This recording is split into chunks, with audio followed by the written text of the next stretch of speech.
있습니다.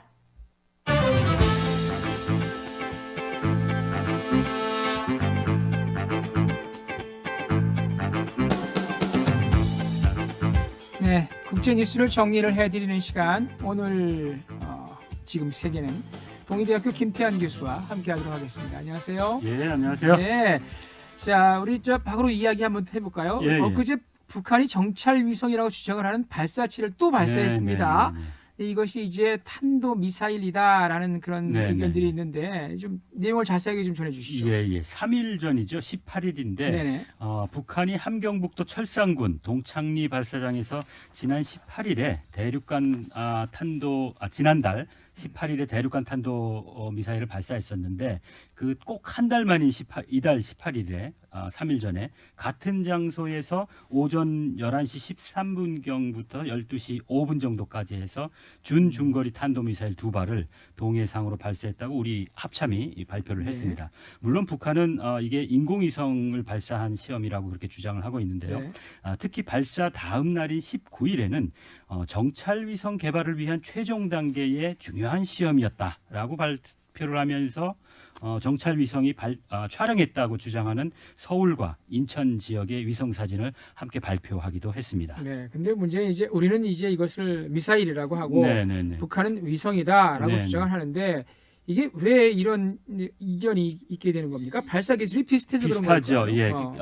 사실 이 방산 기술하고 일반적인 우리 생활 기술이 이렇게 딱 구별되어 있는 게 아니라 네. 어떻게 사용하느냐에 따라서 달라지는 거거든요. 예를 들면 그렇죠. 자동차나 트럭, 중장비 이런 거를 잘 만들면 자연스럽게 전차나 장갑차를 잘 만들 수 있게 되는 거고요. 네. 배를 잘 만들면 전함을 잘 만들 수 있는 거하고 똑같습니다. 그리고 또 다양한 반도체가 다양하게 활용되는 일상의 기술들이 무기에도 그렇게 또 다양하게 활용될 수 있는 거거든요. 그래서 우리가 평시에 늘 사용하고 있는 이런 인터넷이나 GPS 같은 것들도 사실은 역으로 원래는 미국이 사용하던 군사 기술을 이렇게 상용화한 네. 그런 경우입니다. 그리고 탄도 미사일이라는 거는 목표물까지 이렇게 포물선을 그리면서 날아가는 그런 미사일인데 로켓 추진체가 얼마나 강력해서 이걸 얼마나 멀리 보내느냐 이게 이제 관건인 거거든요. 그렇죠. 특히 이제 대륙간 탄도 미사일이라는 거는 미사일을 로켓을 사용해서 대기권 바깥으로 발사체를 내보냈다가 대기권 안으로 다시 재진입해서 네. 목표물에 이렇게 낙하시키는 그런 개념입니다. 네. 그래서 인공위성을 대기권에 이렇게 안착시키기 위해 한 로켓 기술이나 뭐 같은 거죠. 다만 거기다가 대기권으로 다시 들어오는 기술을 플러스 시키면 그게 이제 대륙간 탄도 미사일이 되는 네. 겁니다. 그래서 국제적으로 미사일 발사나 이런 시험을 규제를 받고 있는 북한은 탄도 미사일이나 대륙간 탄도 미사일을 발사하면서 주로 인공위성 발사 시험을 했다고 이렇게 보통 이렇게 발표를 하는 거거든요. 네. 그래서 이번에도 이제 이 인공위성이라고 발표를 하면서 그 증거로서 그 인공위성에서 촬영했던 서울과 인천의 사진을 이제 공개를 했는데 물론 이게 뭐 진위 여부에 대한 논란이 사실 있기는 합니다. 그렇지만 어쨌든 북한이 주장하는 정찰 위성 시험이든지 그게 아니든지 간에 이게 위협이 되는 것은 사실입니다. 왜냐하면 정찰 위성이라고 하더라도 이 위성을 통해서 이전보다 더 아주 꼼꼼하게 세세하게 우리 대한민국을 들여다볼 수 있고 또 그 들여다본 목표물에 폭탄이나 핵무기를 정확하게 운반할 수 있는 그런 능력이 북한에게 있다는 것을 이렇게 보여주는 어떤 반증이기도 하기 때문인 거거든요. 그러니까 뭐 굳이 인공위성에서 찍었다 하는 인천과 서울 지역 사진을 보여준 것도 어떤 좀 그런 살짝 위협의 네. 의미도 있다고 볼 수 있을 것 근데 같습니다. 이제 제 생각인 건지만 네. 미사일이나 위성이나 뭐 기술이 그만큼 이루어진 것만은 사실인 거잖아요. 네, 그렇죠. 그만큼 이제 우리나라를 이제 일목요연히 언제든지 타격할 수 있다라는 자신감을 보여줄 수 있는 맞습니다. 북한의 예. 포지션인 것 같은데, 근데 이제 이번에 발사한 로켓 성능이 좀 궁금하거든요. 보통 이제 대륙간 탄도 이전에는 얼마나, 대륙간 네. 탄도 미사일이라 해서 훨씬 더 만 킬로 이상의 그런 레인지도 있었는데 네. 요번에는 중장거리라고 그래가지고 네. 이게 고각으로 각도를 높여서 발사했다고 합니다. 그래서 한 네. 500km 정도 비행한 것으로 우리 당국은 이제 추정을 하고 있는데 네. 만일에 이거를 정상 각도로 발사를 하면 한 2,000km 정도 날아갈 거로 그렇게 추정을 합니다. 그래서 2,000km. 한 2,000km 정도면 괌이 한 3,000km 정도 떨어져 네. 있다 그래요. 그래서 미군 기지가 있는 괌까지는 어렵지만 어쨌든 일본 전역이 전부 다 충분히 이렇게 포함되는 그런 거리인 거거든요. 그렇군요. 그래서인지 일본이 어떤 한국보다 오히려 좀 더 예민하게 반응하는 것 같은 그런 상황들이 요새 이렇게 보이고 있습니다. 네네. 이전에도 늘 미사일을 발사할 때마다 일본이 상당히 예민하게 이거 절대로 용납할 수 없다는 그렇죠. 그런 얘기를 네. 많이 네. 해왔거든요. 근데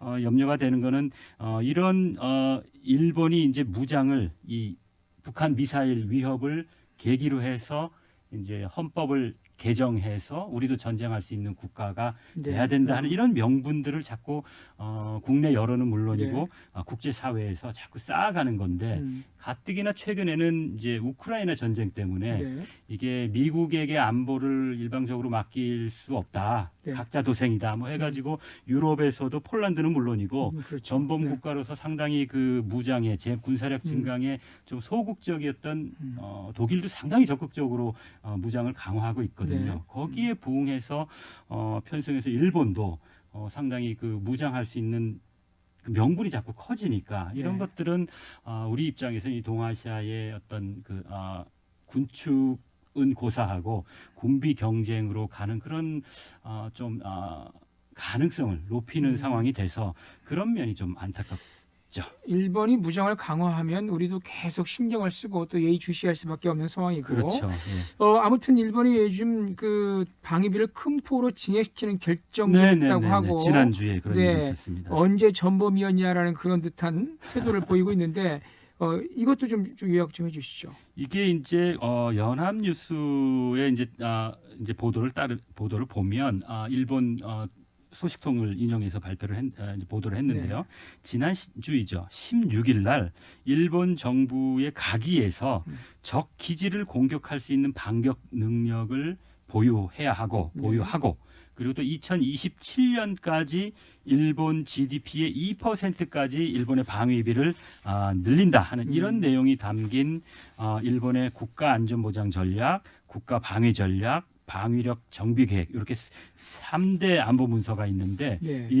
이거를 이제 개정을 했다고 합니다. 근데 방어가 아니라 반격이에요 지금. 반격 네, 이런 네. 것들을 이제 늘 주장해 왔지만 요것이 이제 일본 평화 헌법 때문에 네.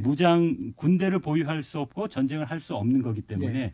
방어 차원에서 이게 전수 방위라는 개념인데 외부로부터 공격을 받으면 일본 영토 내에서는 반격을 할 수 있도록 합니다. 그런데 그게 자유대인 거잖아요. 그렇죠. 일본 네. 영토를 벗어나는 거에 대해서는 이제 전수방위 개념이 을 벗어나는 거고 헌법 네. 위반이라고 생각했었는데 지금 요대로 그대로 되면은 이게 지금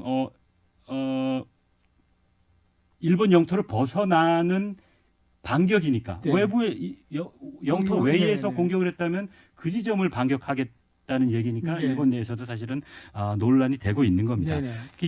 그리고 또 여기다가 이제 GDP의 2%까지 방위비를 올린다고 이제 결정을 한 건데 27년까지 네.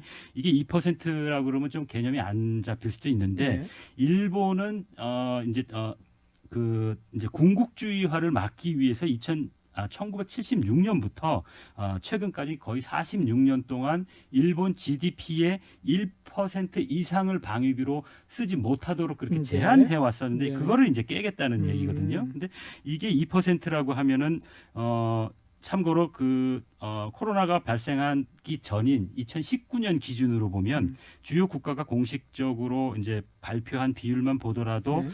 러시아가 GDP의 3.9%를 사용했고요. 네. 미국이 3.4%, 프랑스가 2.1, 중국이 1.9, 독일이 1.3%였습니다. 그러니까 일본이 1%에서 2%로 증가한다는 것은 네네. 상당히 큰 비율이고요. 그렇네요. 미국이 사실은 나토 국가에 대해서 우리가 일방적으로 너네들 방위에 너무 부담이 되니까 너네들 2% 이상 방위비를 올려라 이렇게 지속적으로 요구하는데 대부분의 회원국들이 그렇게 하지 않는 비율이 2%거든요. 그래서 네.